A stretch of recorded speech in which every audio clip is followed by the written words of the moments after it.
And it's been confirmed in explosive fashion that all was not well between Harry, Meghan and their podcast paymasters Spotify, with their £15 million 3-year mega deal officially coming to an abrupt end.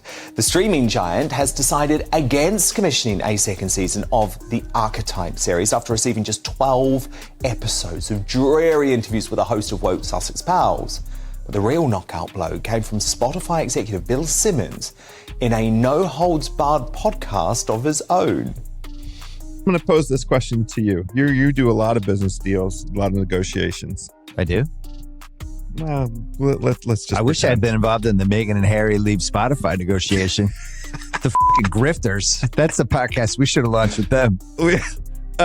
I got to get drunk one night and tell the story of the Zoom I had with Harry to try to help him with a podcast idea. Do it. It's one of my best stories. Do it.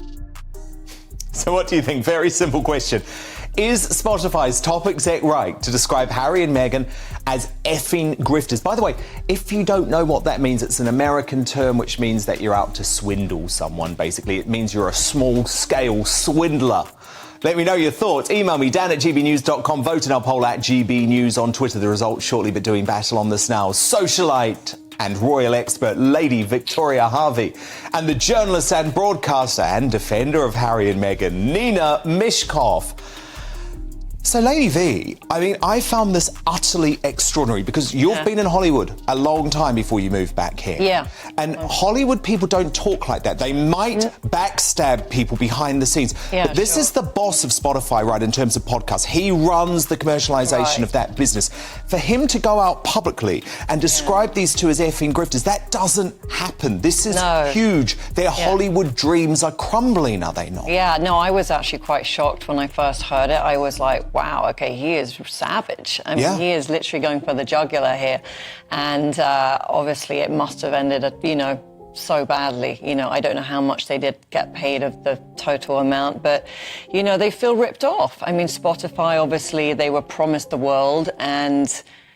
Come on, 3 years. They did not deliver. 3 years, £15 million. And they deliver 13 half-hour episodes. It's pathetic. And did you see how many producers were actually on? Yeah, hundreds. Yeah. And now Netflix wants to pull out too. Lady Hervey just exposed the shocking truth behind Meghan's royal risand. It's worse than anyone expected. From war hero to Hollywood sidekick, Harry's downfall wasn't accidental. What she reveals could change how the world sees Meghan Markle forever. Let's start with the Spotify mess. Meghan and Harry signed a £15 million deal to produce meaningful content. What did they deliver? Just 12 episodes of Meghan talking about Meghan? Not even Spotify could pretend anymore. Exec Bill Simmons didn't hold back, calling them grifters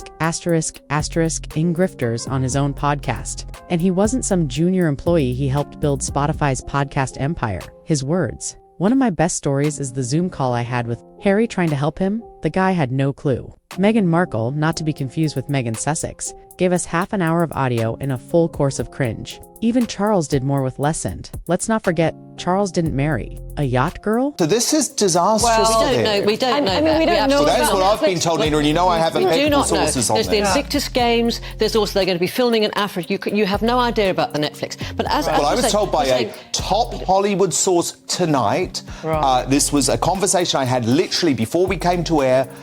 Quote me on this, I'll be proven right within a few weeks or a few months. Netflix wants to follow Spotify out the door and dump the Well, why would Netflix do that? Why are they doing that? Why would Netflix do that? Because their Netflix series, the Sussex's Netflix series, it's very hard to say that actually, it topped the charts for months. For months and months and months. So they've delivered for Netflix and they are still delivering. In terms of Spotify, that guy is just trying to make a name for himself. He's got money. Don't be ridiculous. He's already got 5 million followers. He's one of the most successful executives in American media. And actually, to use that language, that's not a language of a professional. That's not an executive's language. It really isn't. And let me just say about their Spotify podcast, there are 12 episodes and the Christmas episode. Having said that, that was their podcast. Meghan was top People's Choice in People magazine, which is the top showbiz magazine. Well, who cares? People pay for that. You cannot pay for People's Choice. That's voted for by the public. And also in the Gracie Awards, she was top entertainment podcast host. Dove dumped her because she was lazy. And you know what I found so interesting about this Lady Victoria? What I found so interesting is, you know, when I used to speak to the courtiers all the time working within the royal family, they always used to describe Harry and Meghan as entitled, as too lazy to work hard. I don't believe that for a moment. I think that's it's been proven by the commercial sector. Just let Lady V respond. I think that is actually one of the reasons why, you know, she took Harry to America, because she didn't want to be that person like the royal life and going to hospitals and visiting sick children. And what about Grenfell? All the good work she did there. She wants the celebrity lifestyle. She wants almost undercover. She did that. She worked so hard with those women at Grenfell. Come on. Lady Victoria Hervey didn't mince words. She sliced right through the royal PR machine. In her view, Meghan didn't just change. She dismantled his entire identity, dragged him into the dirt, she said. And looking at Harry today, it's hard to argue. He went from war hero, Invictus Games founder, and the cheeky, beloved People's Prince, to a man locked in court battles, spilling family drama in memoirs, and constantly defending himself in the press. The Harry people once adored is barely recognizable. Now he's that guy who sued the UK government for not paying his private security bill. Meghan Markle, the queen of if the narrative doesn't fit, blame the staff. Even his public appearances feel like awkward PR assignments. Why is he giving speeches like he's still an active royal? It's single quotes, sad. The palace didn't beg them to stay insiders. Actually said the mood lifted after they left. That's not royal influence, that's relief. And Meghan, she's off launching American Riviera orchard slow-motion lemon picking, vintage jam jars, and blurry kitchen aesthetics. Is this a duchess or a startup Pinterest board with a tiara? Done a good job and that worked hard for Spotify. Spotify wouldn't have just done them.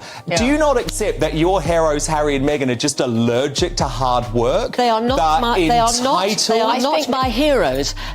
They are not allergic to hard work. I don't think if you looked at what Harry has achieved in his life and his hard work in the army, he is not What's a he achieved the past 3 years since moving to Los Angeles? He has achieved a lot. He's achieved... What's he achieved over the past 3 years?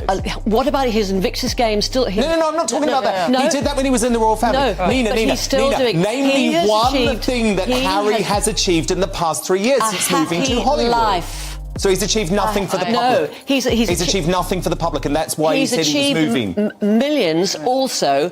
For his from his book, he's given a load of money from his book. So he's made money for himself. And he's made money for himself. Well, he has to have...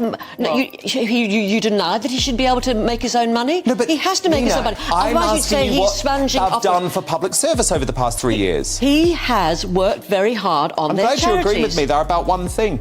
No, not one thing. I don't. The moolah, the greenback Lady V. That's what this is about, Lady V. No, it's not. What am I saying? It's absolutely not. And I have to say... Okay, Nina, just let Lady V respond.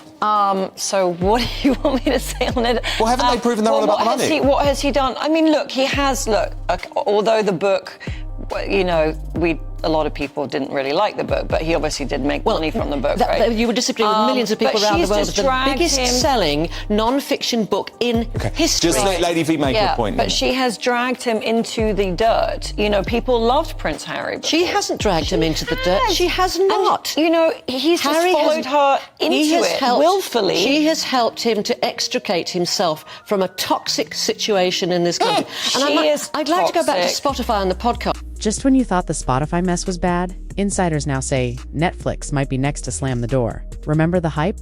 Their docuseries was supposed to be a raw, behind-the-scenes look into royal life, but what did we get?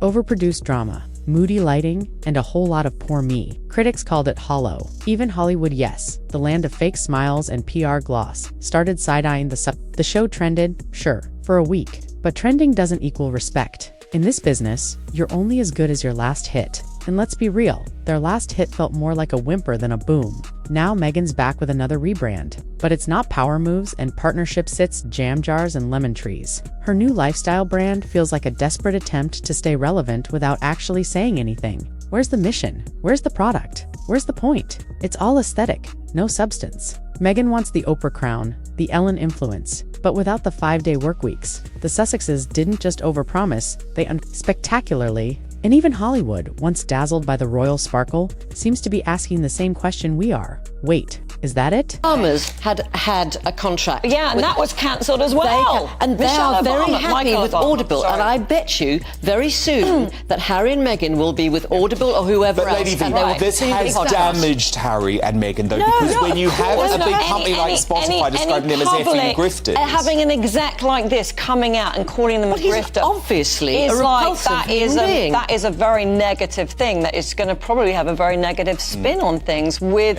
also like her representation. Do you know what I mean? as well. It's astonishing to me that you can't just admit they're lazy. They're afraid of hard They're work. not lazy. They expected to go they over want there everything. and make tens of millions simply by virtue of who they are. And you know what Hollywood is like? Lady V will tell you this. Hollywood is all about what you're doing now. People are expected to work. And she is about to sign a big deal with Deal. But she's not ready let's see, for Deal hard have work. denied that tonight. And let me just make one final point. You know, they want to be like Oprah Winfrey. They want to be like Ellen DeGeneres in the big house in Montecito, Lady V. Right. Well, Oprah Winfrey and Ellen DeGeneres worked 5 days a week on producing the most popular talk show in America. Yeah. In Hollywood, you have to graft in order to achieve your billions. Just by seeing like their day-to-day, I don't know, it just seems like they just expect everything and just not putting in the work. I don't think, I completely disagree Okay, well, look, you've got both sides of the argument there from Nina Mishkov and Lady Victoria Harvey. So who do you agree with? Are Harry and Meghan grifters? Munro writes, this is via Twitter. Oh, I'd say so. It's curious how the celebrity and business worlds are slowly turning their backs on these two. Surely that tells us something, doesn't it? Molam writes, I would say that seems to be an accurate summary. They should call them Harry Hustle and Meghan the Manipulator, the perfect trickster duo. And from Raoul, Meghan was more interested in whining on about herself than engaging actively with her guests. And your verdict is now in. 90% of you agree with that top Spotify executive, Bill. So was Lady Hervey being harsh or brutally honest? Meghan and Harry walked away from duty, promising purpose, freedom, and truth. But what followed was lemon-picking lawsuits and deals falling apart. The titles stayed, but the respect, gone. Hollywood's turning cold. The public's tuning out, and Harry, once a royal rebel now, just a footnote in Meghan's branding machine. Maybe Simmons was right. Maybe they really were just grifters in designer clothing. But what do you think? Is this just failure? Manipulation? Let me know in the comments, and if you're still watching, you already know the truths. Never in the headlines, it's right here.